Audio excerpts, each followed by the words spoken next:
Ayon sa National Statistics Office, higit 92 million na ang bilang ng populasyon sa ating bansa. Kung kaya't ang Pilipinas, kahit maliit na bansa, ay kabilang sa top 20 world's most populated country.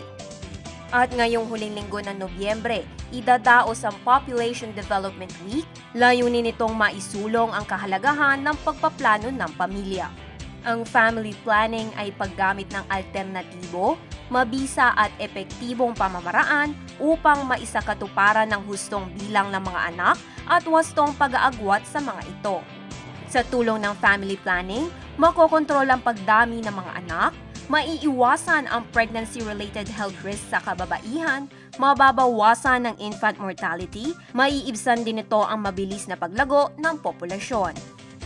Sa mga karagdagang impormasyon tungkol sa family planning, magsadya po tayo sa mga barangay health centers malapit sa ating lugar. Maging responsableng magulang, magsiguro at magplano para sa magandang kinabukasan.